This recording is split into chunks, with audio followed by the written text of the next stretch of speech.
প্রিয় দর্শক, সংবাদপত্রে বাংলাদেশ অনুষ্ঠান থেকে আমি রেজানুর রহমান আপনাদেরকে স্বাগত জানাচ্ছি।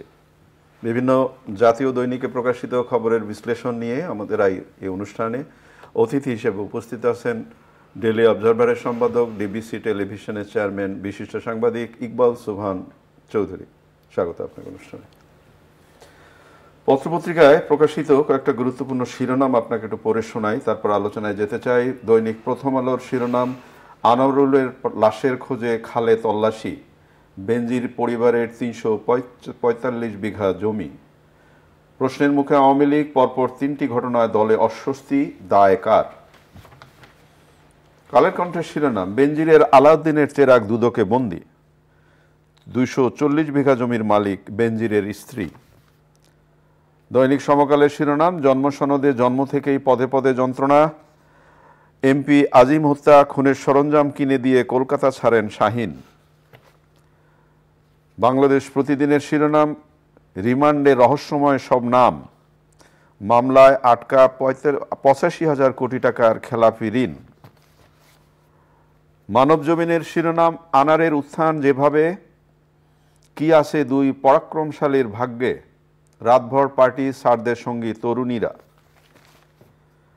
দেশ রূপান্তরের শিরোনাম, স্বাস্থ্যে বরাদ্দ কম, ফেরত বেশি, ব্যাংকে সব আছে টাকা নেই। দৈনিক বাংলা, মরদেহকে কিমা বানিয়ে সুটকেসে ভরে বের করা হয়, সরকারের শুধুই আশ্বাস, মধ্যবিত্তের না বিশ্বাস, প্রধানমন্ত্রী আমাকে ধৈর্য ধরতে বলেছেন, ডরিন। আজকের পত্রিকা, পুলিশের গাড়িরই ফিটনেস নেই, সোনার সিন্ডিকেটে সীমান্তের সাবেক এক সংসদ সদস্য। আমাদের সময় শিরোনাম, লাশ গুমে উগ্রপন্থীদের কাট আউট পদ্ধতি, উপজেলায় বেনজিরের বিপুল সম্পদ, কাঠগড়ায় অঝরে কাঁদলেন শিলাস্তি। প্রতিদিনের বাংলাদেশের শিরোনাম, প্রকৃতির রুদ্র রূপ, মৃত্যু বাড়ছেই বজ্রপাতে, লাশ টুকরো টুকরো করতে কোটি টাকায় কসাই ভাড়া। দৈনিক জনকণ্ঠের শিরোনাম, হত্যার রোমহর্ষক বর্ণনা, মূর্তিমান আতঙ্ক, শিমুল ২০ বছর বাড়ি ছাড়া। আপনি শিরোনাম শুনলেন, কিন্তু যে শিরোনামটি হয়তো দৈনিক পত্রিকাগুলোর সামনের পাতায় আসেনি, আজকে আমাদের জাতীয় কবি কাজী নজরুল ইসলামের ১২৫তম জন্মজয়ন্তী। আমি তার আলোচনা করেই মূল আলোচনায় যেতে চাই।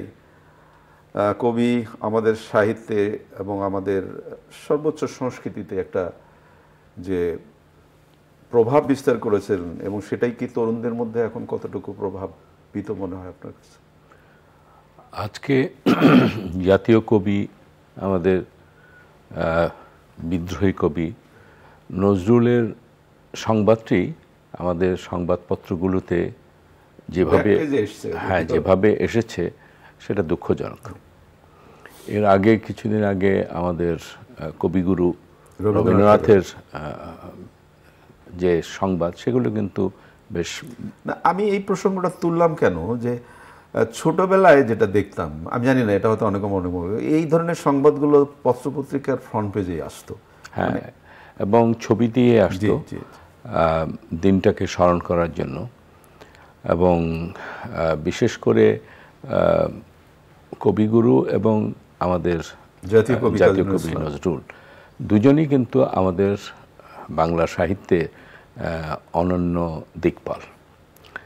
আমাদের বাংলা সাহিত্যকে একজন নিয়ে গিয়েছেন বিশ্ব দরবারে, কবিগুরু।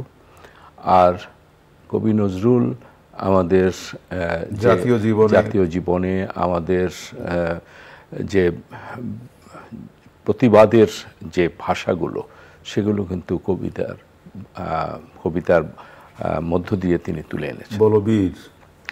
তাই তাতে এবং এই দিনটি স্মরণ করতে হবে জাতীয়ভাবে, এবং তাদের যে অবদান, সে অবদানটাকে তুলে ধরা। রাষ্ট্রীয়ভাবে ৩ দিনের একটি কর্মসূচি আমাদের জাতির পিতা বঙ্গবন্ধু শেখ মুজিব, তিনি কিন্তু কবি নজরুলকে অনেক ভালো তিনি নিয়ে এসেছেন, এবং জাতীয় কবির মর্যাদা দিয়ে তিনি নিয়ে এসেছিলেন। তার মৃত্যু পর্যন্ত তার এখানে একটি বাড়ি দিয়েছিলেন তার পরিবারকে সহ, এবং সেখানে তার চিকিৎসা হয়েছে।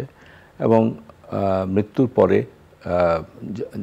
রাষ্ট্রীয় মর্যাদায় তাকে দাফন করা হয়েছে এবং বঙ্গবন্ধু তাকে শ্রদ্ধা দেখিয়েছেন।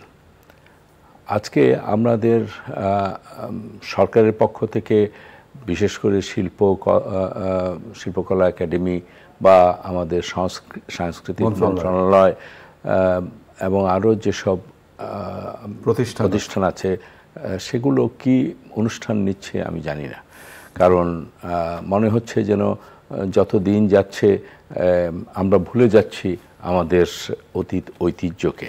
আনন্দের সাথে একটু বলতে চাই, গতকাল রাত থেকে চ্যানেল আইতে কবি নজরুল ইসলামকে নিয়ে অনুষ্ঠানমালা শুরু হয়েছে এবং সারাদিন আজকে নানা ধরনের অনুষ্ঠানমালা চ্যানেল আইতে প্রচার করা হবে। হ্যাঁ, চ্যানেল আই সাধারণত এই ধরনের ব্যক্তিত্বকে এবং আমাদের বাংলা সাহিত্যকে কেন্দ্র করে যারা আলোকিত ব্যক্তিত্ব তাদেরকে নিয়ে অনুষ্ঠান করে থাকে, শুধুমাত্র স্ক্রিনে নয়, তাদের যে কার্যালয় আছে সেই কার্যালয়েও কিন্তু তারা নজরুল মেলা, রবীন্দ্র মেলা এগুলি করে থাকেন। তাদেরকে ধন্যবাদ জানাই। তবে অন্যদেরকেও আমি মনে করি যে আজকে এই দিনটি স্মরণে রাখা, এই জন্য আমাদের নতুন প্রজন্ম যেন জানতে পারে, জাগরণ তৈরি, হ্যাঁ, জানতে পারে, চিনতে পারে তাদের কি অবদান ছিল এই আমাদের স্বাধীনতা যুদ্ধে বলুন অথবা আমাদের বাংলা সাহিত্যর যে মর্যাদাকে বৃদ্ধি করা। অনেক ধন্যবাদ আপনাকে। এখন যে আলোচনাটি করতে চাই, গত কয়েকদিন ধরে এরকম একটি বিব্রতকর এবং নৃশংস আলোচনা করতে হচ্ছে আমাদের। আনোয়ারুল আজিম হত্যাকাণ্ড সকল নৃশংসতাকে বোধ করি ছাড়িয়ে গেছে এবং বাবার লাশের ছোট্ট টুকরা হলেও স্পর্শ করতে চায় তার মেয়ে ডরিন, আকুতি জানিয়েছে। তো এই যে পশ্চিমবঙ্গ এবং বাংলাদেশ সব মিলে একটা তোলপাড় করা ঘটনা, এতে মানে পারিবারিক এবং বন্ধুত্বপূর্ণ সম্পর্কের জায়গাটা কি মনে হয় আপনার কাছে? যে ভদ্রলোককে এই হত্যাকাণ্ডের মূল আসামি বলা হচ্ছে তিনি তার বন্ধু ছিলেন, অর্থই কি অনর্থের মূল হয়ে গেল? হ্যাঁ, এখানে বন্ধুত্ব, কিন্তু বন্ধুত্ব কিসের বন্ধুত্ব? অবৈধ ব্যবসায়ের। এবং এই আনোয়ার আজিম সাহেব, তিনি এবং তার বন্ধু এবং তাদের যে সিন্ডিকেট, আজকে প্রকাশিত হচ্ছে যে তারা একটা বড় ধরনের সোনা চোরাচালানের সাথে জড়িত ছিলেন। এবং একটি কাগজে দেখলাম যে 500 কোটি টাকার যে লেনদেন, সেটাকে কেন্দ্র করে কিন্তু এই ঘটনা। তো আমি মনে করি যে আজকে নতুন করে আমাদের অনুধাবন করা উচিত যে আমাদের যারা জনপ্রতিনিধি হবেন তারা এই ধরনের কর্মকাণ্ডে জড়িত থাকাটা। এই ক্ষেত্রে কি আমি ছোট্ট করে যদি আপনাকে একটু প্রশ্ন করি, যেমন আমি জানি না এটা বিব্রতকর প্রশ্ন, যদিও মাননীয় মন্ত্রী ওবায়দুল কাদের বললেন যে তিনি কি ছিলেন সেটা বড় কথা নয়, তার জনপ্রিয়তা দেখে আমরা কিন্তু তাকে পরপর নমিনেশন দিয়েছি। আমার একটা প্রশ্ন হলো, তাহলে জনপ্রিয়তা তো অনেকভাবে হয়। জনাব কাদের সাহেব যে কথাটি বলেছেন সেটা অনেকের কাছেই খটকা লেগেছে, কারণ বাংলাদেশ আওয়ামী লীগ কিন্তু একটি দীর্ঘদিনের ঐতিহ্যবাহী একটি দল, যে দেশটি দেশ স্বাধীন করেছে, যে দলটি আমাদের জাতির পিতার আদর্শকে লালন করে এবং যে দলের নেতৃত্ব দিচ্ছেন সকলের কাছে প্রিয় ব্যক্তিত্ব প্রধানমন্ত্রী শেখ হাসিনা। সেখানে একজন জনপ্রতিনিধি তার অতীতের খোঁজ নেওয়া হবে না, যেটা অতীতের খোঁজ তো দরকার নেই, তিনি ইন্টারপোলের যে রেড অ্যালার্টের মধ্যে ছিলেন এই কথাটি তো সবাই জানে। এবং ওই এলাকায় তিনি জনপ্রিয় হতে পারেন, টাকার জোরে জনপ্রিয় হতে পারেন, কিন্তু তার অপরাধ কর্মকাণ্ড তো জনপ্রিয়তার কাছে ম্লান হতে পারে না। অপরাধ এক জিনিস আর জনপ্রিয়তা আরেক জিনিস। অপরাধ যে করবে, ওবায়দুল কাদের সাহেব নিজেই বলেছেন যে আবার দুজনের ব্যাপারে, অর্থাৎ আইজি বেনজির সাহেব, সাবেক আইজি এবং সাবেক সেনাপ্রধান আমাদের আজিজ সাহেবের, জেনারেল আজিজ সাহেবের ব্যাপারে বলেছেন যে যত বড়ই হোক না কেন সবাইকে শাস্তি পেতে হবে। তাহলে কেন এই আনোয়ার আজিম সাহেব তার এই অপরাধের ব্যাকগ্রাউন্ড থাকা সত্ত্বেও তাকে কেন নমিনেশন দেওয়া হলো? এবং আজকে যে ঘটনাটি ঘটেছে সেই ঘটনা কিন্তু পুরো দলকে কিন্তু আজকে, দল শুধু না আমি বলবো আমাদের দেশকেও কিন্তু আজকে প্রশ্নের মুখোমুখি দাঁড়িয়েছে। এই ধরনের একটা ইঙ্গিত দিয়েছে প্রথম আলো, পরপর 3 ঘটনায় দলে অস্বস্তি, বলছে দায় কার? প্রশ্নের মুখে আওয়ামী লীগ। হ্যাঁ, তবে দু একটি এই ঘটনা পুরো দলকে বহন করতে হবে তা আমি মনে করি না। তবে এই ধরনের ঘটনা দলকে প্রশ্নের মুখোমুখি দাঁড় করিয়ে দেয়। জনগণের কাছে দলের যে ভাবমূর্তি সেটি নষ্ট হয়। দুই একজন অপরাধ করছেন তার জন্য তো পুরো দল দায় নেবে না। যেমনিভাবে সাবেক আইজি বেনজির সাহেবের কর্মকাণ্ডের জন্য তো পুরো পুলিশ বাহিনী দায় নিতে পারে না, তেমনিভাবে সাবেক সেনাপ্রধান জেনারেল আজিজ সাহেবের কর্মকাণ্ডের দায় তো পুরো সেনাবাহিনীর উপরে পড়তে পারে না। তবে যারা এই ধরনের শীর্ষ পর্যায়ে থাকেন তাদের কর্মকাণ্ডগুলো যখন তারা ক্ষমতায় থাকেন সেই সময়ও কিন্তু তাদের কর্মকাণ্ডগুলো কিন্তু দেখা উচিত। জনপ্রতিনিধি যারা আছেন তারা যখন জনপ্রতিনিধি হবেন অথবা জনপ্রতিনিধি থাকাকালীন অবস্থায় তাদের কর্মকাণ্ড কিন্তু আমি মনে করি নজরে থাকা দরকার। আজকে আমরা যদি দেখি যে এই ধরনের অনেক জনপ্রতিনিধি আছেন যারা এলাকাগুলোতে দুর্নীতির আখড়া বানিয়েছেন, দাপিয়ে বেড়াচ্ছেন এবং সন্ত্রাসী কর্মকাণ্ড করছেন, এবং তাদের নাম বিভিন্ন সময় মিডিয়াতে কিন্তু আসছে। এবং এগুলো যে সরকার জানে না বা দল জানে না তা কিন্তু নয়। তবে আমি মনে করি যে মাননীয় প্রধানমন্ত্রী শেখ হাসিনা, যিনি দলের নেতৃত্ব করেন, তার উপরে সবার আস্থা, এবং সবাই বিশ্বাস করে যে তিনি কাউকে ছাড় দেবেন না। কারণ তার কোনো বিকল্প দলের ভিতরে নেই, বর্তমানে দেশেও নেই। তাই তার তো কিছু ভয় পাওয়ার নেই। তিনি নিজেই বলেছেন যে তিনি সব হারিয়ে আজকে দেশকে নেতৃত্ব দিচ্ছেন এবং খুব সাফল্যের সাথে নেতৃত্ব দিচ্ছেন। তাহলে এই 2-4 জন তার দলের ভিতরের অপরাধী জন্যে তাকে কেন দায়ভার নিতে হবে? এদেরকে ঝেড়ে ফেলা দরকার। এবং এখনও যেসব জনপ্রতিনিধিদের বিভিন্ন কর্মকাণ্ডে বিভিন্ন সময় আমাদের মিডিয়াতেও আসছে এবং ইন্টেলিজেন্সের রিপোর্টেও কিন্তু সেগুলো আছে, তারা চোরাচালানের সাথে জড়িত আছে, তারা সন্ত্রাসী কর্মকাণ্ডের সাথে জড়িত আছে, তারা এলাকায় চাঁদাবাজি, টেন্ডারবাজি সব কিছু ধরনের কর্মকাণ্ডে, এবং এক একজন রাতারাতি আঙ্গুল ফুলে কলা গাছ হয়ে কোটি কোটি টাকার বাড়ি করছেন, গাড়ি করছেন, ব্যাংক ব্যালেন্স করছেন, বিদেশে টাকা পাচার করছেন। তো তাদেরকে অন্তত দায়বদ্ধতা আনতে হবে এবং প্রয়োজনে তাদেরকে শাস্তি দিতে হবে। অনেক ধন্যবাদ আপনাকে। আমরা আজকে একটি পত্রিকার শিরোনাম পড়লাম, আবাসিক এলাকার বাণিজ্যিক রূপ। মানে এই শহরটা অপরিকল্পিতভাবে গড়ে উঠতে এমন একটা জায়গায় যাচ্ছে যে ভবিষ্যতে হয়তো আমরা তখন আর চেষ্টা করেও এর রূপ ফেরাতে পারবো না। এই যেটা বলা হচ্ছে যে আবাসিক এলাকা, যেমন ধরি ধানমন্ডির কথাই বলি, ধানমন্ডিতে এটা কি আবাসিক এলাকা নাকি বাণিজ্যিক এলাকা, বা এই রকমের নানা এলাকাগুলো গড়ে উঠছে। তো এখনো তো বোধহয় সময় আছে, নাকি বলেন?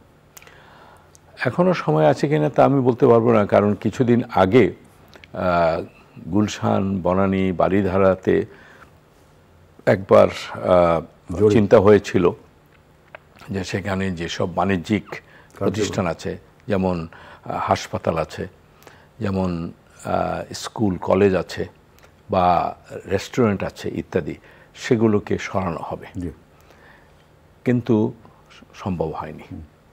একটি পর্যায়ে গিয়ে দেখা গেল এক সময়তে বিশেষ বেইলি রোডের ঘটনার পর রেস্টুরেন্ট নিয়ে অনেক কথা শুরু হয়ে গেল, তারপর তো আর নেই। হ্যাঁ, তো সেটা সম্ভব হয়নি। তো আমার কাছে মনে হচ্ছে যে যখন কোনো একটা ঘটনা ঘটে তখন এইসব চিন্তাগুলো আসে, কিন্তু তারপরে হারিয়ে যায়, নিয়ে যায়। হ্যাঁ, এবং নিয়ে যায় কেন? বিভিন্ন স্বার্থের দোলা চলে, এবং এখানে টাকা পয়সার লেনদেন হয়, প্রভাব বিস্তার করা হয়, এবং এইসব কারণের জন্যে অ্যাকশন হয়ে ওঠে না।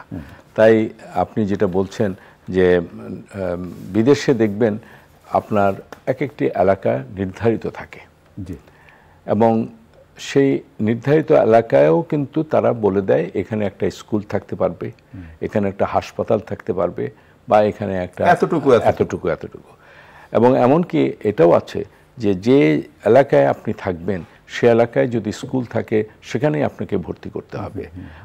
অন্য এলাকায় গিয়ে আপনি যদি ভর্তি করতে যান তাহলে কিন্তু আপনি প্রশ্নের মুখোমুখি হতে হবে। আমাদের এখানে তো সেরকম কিছু নেই। যত্রতত্র, যার বাসার মিরপুরে সে বেকারণে এসে পড়ছে, নারায়ণগঞ্জ থেকে এসে পড়ছে, এবং ভালো একটা স্কুলে পড়ানোর তাগিদ তো অভিভাবকদের থাকবেই। সেটা আমরা এই যে প্ল্যান্ড ওয়েতে আমাদের শহরকে গড়ে তোলা, সেটা সম্ভব হয়নি। আমরা তো খাল বিল সব তুলে ফেলেছি, শেষ করেছি, যার ফলে আমরা দেখছি যখন বৃষ্টি হয় কি ভোগান্তি হচ্ছে সেগুলো দেখছি। আপনি নগর গড়ার নামে আপনি নগরকে একটা দুর্ভোগের একটা প্রান্তে নিয়ে যাচ্ছেন। জনবসতি বলা যায় নরকে পরিণত। হ্যাঁ, এবং আমাদের ঢাকা শহরে এখন যে পলিউশন এটা কিন্তু এখন ওয়ার্ল্ডের মধ্যে ওয়ান অফ দি হাইয়েস্ট। তো এইগুলো কিন্তু তৈরি হয়েছে আমাদের নগর ডেভেলপ করার যে পলিসি নীতি, সেই নীতির অভাবে। এবং যখন কোনো একটা ঘটনা ঘটে, যেমন ধরুন ওল্ড ঢাকায় যখন আগুন জ্বলেছিল, চুড়িয়ারটায় আগুন জ্বললো, তখন অনেক কথা হলো যে করা হবে, ওই করা হবে, কিন্তু পরবর্তীতে দেখা গেল যে কিছুই না। এখনো সেগুলো আছে। তারপরে বর্জ্য অপসারণ বলুন, আপনার আমাদের এখানে নদী দূষণ বলুন, এবং কোনটা নেই, সব কিছু মিলিয়েই কিন্তু আমরা মনে হচ্ছে যে আমরা যখন সামনে কিছু আসছে তখন আলোচনা করছি, এটা করব ওটা করব, তারপরে ভুলে যাই। একটি এই প্রসঙ্গ নিয়ে কথা বলতে চাই। সমকালে শিরোনাম হয়েছে জন্মসনদে জন্ম থেকেই পদে পদে যন্ত্রণা। জন্মসনদের কথা কেন বলছি, যে এখন কিন্তু আপনার আইডি কার্ড এবং আইডি থেকে জন্মসনদ থেকে সব কিছুই কিন্তু আপনার ওই উপরে না, আপনার অনেকগুলো সেবা আপনি নিতে পারেন। যেমন এখানে যে ইন্ট্রোতে বলা হচ্ছে একটি, যে জন্ম নিবন্ধন সনদ নিয়ে নগরবাসীর একদম কপাল থেকে শুরু করে যেন দুর্ভোগের অন্ত নেই, এবং পাসপোর্ট ইস্যু, ব্যাংক হিসাব খোলার মতো কোনো কাজেই এটা ছাড়া হয় না। কিন্তু এই জন্ম সনদ পাওয়াটা এখন একটা কি বলবো, খুবই বিড়ম্বনার জায়গা। এটা কি একটা বিড়ম্বনা থেকে মুক্ত করার কোনো প্রক্রিয়া করা যায় না? আমি তো বললাম যে সব কিছুর পিছনেই কিন্তু একটা যাকে বলে যে সমন্বিত উদ্যোগ না থাকার কারণ। জন্ম সনদ এটি বাংলাদেশ এখন তো আমরা ডিজিটাল, সব কিছু এখন ডিজিটালে হচ্ছে প্রধানমন্ত্রীর বদৌলতে। তো সেখানে আমরা কেন জন্ম সনদকে এই ধরনের একটা ডিজিটাল পদ্ধতিতে নিতে পারছি না? এবং একটি জায়গাতে একটা জন্ম সনদের একটা সার্ভার থাকতে হবে, জাতীয়ভাবে সার্ভার থাকবে। আপনি যে কোনো জায়গা থেকে জন্ম সনদ করুন, আপনি একটা ফিঙ্গার দিয়ে আপনি সেটা বের করতে পারবেন, এবং সেটা আপনার পাসপোর্টের জন্য, আপনার স্বাস্থ্য সেবার জন্য, আপনার যে কোনো কাজে, ভিসা নেওয়ার জন্য, সব কিছুতেই আপনি সেটা ব্যবহার করতে পারবেন। কিন্তু দুর্ভাগ্যের বিষয়, এবং সাধারণত এই জন্ম সনদগুলো দেওয়া হচ্ছে পৌরসভা, তারপর সিটি কর্পোরেশন বা এই ধরনের, হ্যাঁ এইসব ধরনের, হ্যাঁ এই ধরনের প্রতিষ্ঠানগুলোতেই কিন্তু জন্ম সনদগুলো দেওয়ার প্রক্রিয়া আছে।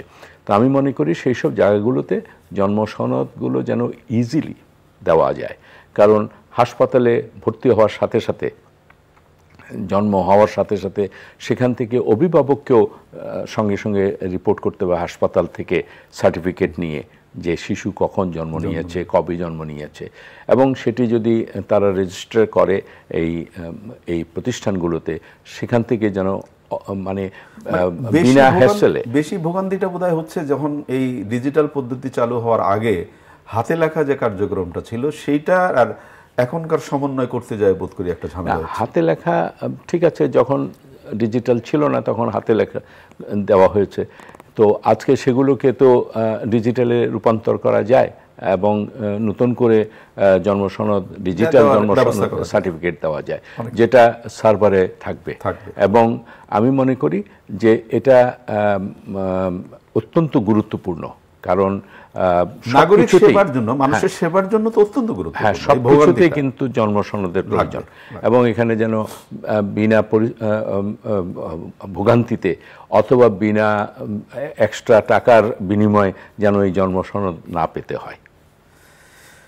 মানে আমরা যেন কাউকে ঘুষ যেটা বলি সেটা না দিয়ে যেন আমরা জন্মসনদটা নিতে পারি, সেটাই হওয়া উচিত। আপনাকে অনেক ধন্যবাদ। প্রিয় দর্শক, আমরা যে বিষয়গুলো নিয়ে কথা বললাম আপনারা শুনলেন, জন্মসনদের কথা বললো, অনেক কিছু আমাদের সেবা পেতে গেলে এখন জন্মসনদটা খুবই জরুরি। এই ক্ষেত্রে আমাদের বলতে দীর্ঘসূত্রিতার যে পরিবেশটা সেইটা একটু ঝেড়ে ফেলা খুব জরুরি দরকার। একজন মানুষ সহজেই জেনে নির্ধারিত জায়গায় গিয়ে তার নিজের জন্মসনদটি পেতে পারেন।